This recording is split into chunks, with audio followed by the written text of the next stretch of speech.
ದೇವರು ಉಂಟು ಮಾಡಿದೆ ಅಂತಕ್ಕೆ, ಆ ದೇಶದಲ್ಲಿ ಬಂಗಾರ ಉಂಟು ಮಾಡಿದೆ ಅಂತಕ್ಕೆ, ಈ ಭೂಮಿ ಉಂಟು ಮಾಡಿರೋದೆ ಅಂತಕ್ಕೆ, ಎಂತಕ್ಕೆ ಉಂಟು ಮಾಡ್ದ ಬೇರೆ? ಅದರ ಉದ್ದೇಶವೇನು? ಭೂಮಿಯ ಮೇಲೆ ಇರುವಂಥ ಸರ್ವ ಮಾನವರು ದೇವರ ಮಕ್ಕಳು. ಆ ದೇವರ ಮಕ್ಕಳು ಏನಾಗಿರ್ಬೇಕು? ಒಬ್ರಿಗೊಬ್ರು ಹಂಚ್ಕೊಂಡು ತಿನ್ಬೇಕು, ಒಬ್ರಿಗೊಬ್ರು ಹಂಚ್ಕೊಂಡು ಪ್ರೀತಿಯಿಂದ ತಿನ್ಬೇಕು. ಒಬ್ಬನ ಮನೆಯಲ್ಲಿ ತಿನ್ನೋದಕ್ಕೆ ಆಹಾರವಿರಲ್ಲ, ಆದರೆ ಮತ್ತೊಬ್ಬನು ಪ್ರತಿದಿನ ಮಾಂಸದ ಊಟ, ಪ್ರತಿದಿನ ವೈಭವ, ಪ್ರತಿದಿನ ಸಂತೋಷ ಸಮಾಧಾನ, ಪ್ರತಿದಿನ ಉಲ್ಲಾಸ, ಪ್ರತಿದಿನ ಫಂಕ್ಷನ್ ಮಾಡ್ಕೊಂಡಿದ್ರೆ ಆ ಬಡವನಾಗಿರೋನು ಏನು ಮಾಡಬೇಕು ಪ್ರೇರೆ? ಅವನು ದೇವರ ಮಗನಲ್ವಾ? ಅವನಿನ್ನ ತಮ್ಮ ಅಲ್ವಾ?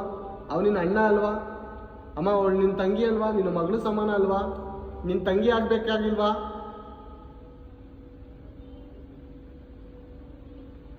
ಅಲ್ವಾ? ಗೊತ್ತಿಲ್ವಾ? ಎಲ್ಲರೂ ನಾವು ದೇವ್ರ ಮಕ್ಕಳು ಅಂತ ಗೊತ್ತಿಲ್ವಾ?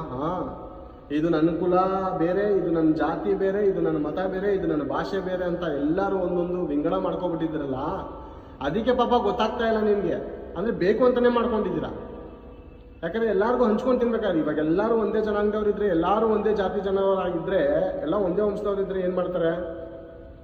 ಕಷ್ಟ ಇದ್ದಾಗ ಕೇಳ್ತಾರೆ, ನೀನು ಯಾವುದೋ ಜಾತಿ ಕುಲದವನು ಗೊತ್ತಿಲ್ಲ, ಯಾವುದೋ ಭಾಷೆನೂ ಗೊತ್ತಿಲ್ಲ ಅಂದರೆ ಯಾರು ಕೇಳಲ್ವಲ್ಲ. ಅದಕ್ಕೋಸ್ಕರನ ಈ ಥರ ವಿಂಗಡವಾಗಿರುವುದು.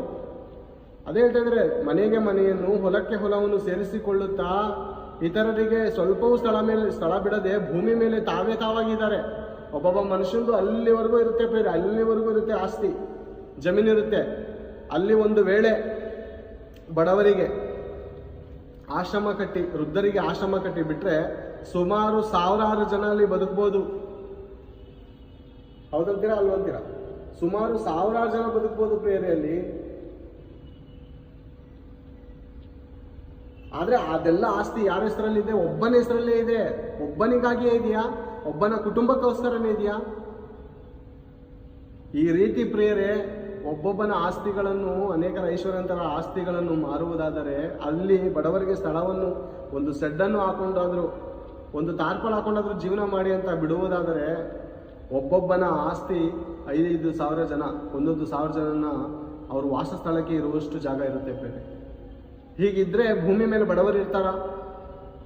ಹಸಿವಿನಿಂದ ಸಾಯ್ತಾರಂತ ಜನರು ಇರ್ತಾರ ಪ್ರೇರೆ? ನಾವು ಮದುವೆಗಳನ್ನು, ಫಂಕ್ಷನ್ಗಳನ್ನು ಮಾಡ್ತೀವಿ, ದೊಡ್ಡ ಹಬ್ಬದ ಥರ ಮಾಡ್ತೀವಿ, ಓಕೆನಾ? ಕೋಟ್ಯಾಂತರ ರೂಪಾಯಿ, ಲಕ್ಷಾಂತರ ರೂಪಾಯಿ ಖರ್ಚು ಮಾಡಿ ಮದುವೆ ಮಾಡ್ತಾ ಇದ್ದೀವಿ. ಆದರೆ ನಿನ್ನ ಮಗಳು 1 ವರ್ಷನೂ ಅಲ್ಲಿ ಬದುಕ್ತಾ ಇಲ್ಲ, 1 ವರ್ಷನೂ ಸುಖ ಕಾಣ್ತಾ ಇಲ್ಲ. ನಿನ್ನ ಮಗನ ಜೀವನದಲ್ಲಿ ನೆಮ್ಮದಿ ಇಲ್ಲ ಮದುವೆ ಮೂಲಕ. ಅಷ್ಟೊಂದು ಕೋಟಿ, ಅಷ್ಟೊಂದು ಲಕ್ಷ ಹಣ ಖರ್ಚು ಮಾಡಿ ಮದುವೆ ಮಾಡೋ ಬದಲು ಒಂದು 100 ಜನಕ್ಕೆ ಕರೆದು ನಿನ್ನ ಮದುವೆ ಛತ್ರದಲ್ಲಿ 100 ಜನ ಬಡವರಿಗೆ ನೀನು ಆಹಾರ ಕೊಡುವುದಾದರೆ ಅವ್ರು ಏನಂತಾರೆ ಗೊತ್ತಾ? ಅಷ್ಟು ಜನ ನಿನ್ನ ಸಂಬಂಧಿಕರು ಬಂದು